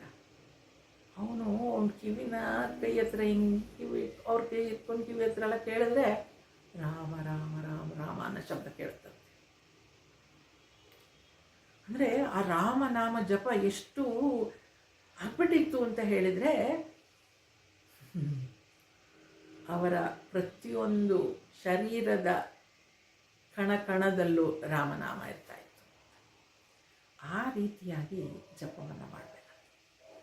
ಅದರಿಂದ ಸಾಧನೆಗೆ ನಾವೆಲ್ಲರೂ ಅಂದ್ಕೊಂಡಿದ್ರೆ, ಇಷ್ಟು ದಿನ ಬಹಳಷ್ಟು ದೇವರುಗಳನ್ನ ಇಟ್ಕೊಂಡಿದ್ದೆ ಅಂದರೆ ಮನೆ ದೇವರು, ಇಷ್ಟ ದೇವರು ಯಾರನ್ನೋ ಒಬ್ಬರನ್ನ ಇಟ್ಕೊಳ್ಳಿ ಇವತ್ತಿಂದ ಸಾಧನೆ ಮಾಡೋದಕ್ಕೆ ಅಂತ. ಅದನ್ನೇ ಜಪ, ಒಂದು ಜಪವನ್ನು ಇಟ್ಕೊಳ್ಳಿ. ಆ ಜಪವನ್ನು ಪುರಸ್ಚರಣ ಮಾಡೋದು ಹೇಳ್ತೀನಲ್ವ, ಅದರ ಲಕ್ಷಗಟ್ಟಲೆ ಜಪ ಮಾಡ್ಬೋದು. ಅಷ್ಟು ಮಾಡೋದು ಕಷ್ಟ ಆಗುತ್ತೆ. ದಿನಕ್ಕೊಂದು 108 ಸಲ ಶುರು ಮಾಡಿಕೊಂಡು ನಂತರ ಸಮಯ ಆದಾಗೆ ಮಾಡ್ಕೊಳ್ಬೋದು. ಎಷ್ಟು ಸಾವಿರ ಎಷ್ಟು ಲಕ್ಷ ಆಗುತ್ತೆ ಮಾಡ್ಬೋದು, ಪ್ರಯತ್ನ ಮಾಡಬೇಕು. ಅದು ಒಳಗಿನ ಆಂತರಿಕ ಶಕ್ತಿಯನ್ನು ಹೆಚ್ಚು ಮಾಡುತ್ತೆ. ಆ ಜಪ ಅನ್ನೋದು ಆ ರೀತಿಯಲ್ಲಿ ಮಾಡಬೇಕು ಅಂತ ಹೇಳ್ತಾರೆ. ಕಾಯ ವಾಕ್ ಮನಃ ಅಂತ ಹೇಳಿದ್ರು. ಹೀಗೆ ಮುಂದೆ ಇನ್ಯಾವ ಥರದಲ್ಲಿ ಆ ಜಪ ಮಾಡಬೇಕು. ಆಮೇಲೆ ಈಗ ಎರಡು ವಿಚಾರವನ್ನು ನಾವು ನೋಡೋದು, ಪೂಜೆ ಮಾಡೋದು, ಜಪ ಮಾಡೋದು ಹೇಗೆ ಅಂತ. ಚಿಂತನಂ ಹೇಗೆ ಮಾಡೋದು, ಜಪ ಚಿಂತನೆ. ಜಪ ಹೇಗೆ ಮಾಡೋದು ಅಂತ ಹೇಳಿದ್ರು, ಚಿಂತನೆ ಹೇಗೆ ಮಾಡೋದು ಅನ್ನೋದನ್ನು ಮುಂದಿನ ಕ್ಲಾಸಲ್ಲಿ ನೋಡೋಣ. ಸಮಯ ಆಗಿರೋದ್ರಿಂದ ಅಲ್ಲಿಗೆ ನಿಲ್ಲಿಸುತ್ತೇನೆ.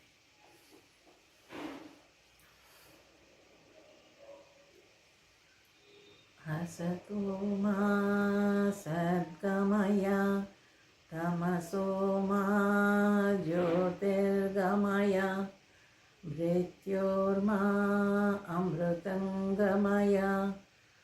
ಓಂ ಶಾಂತಿ ಶಾಂತಿ ಶಾಂತಿ. ಹರಿ ಓಂ. ಶ್ರೀ ಗುರುಭ್ಯೋ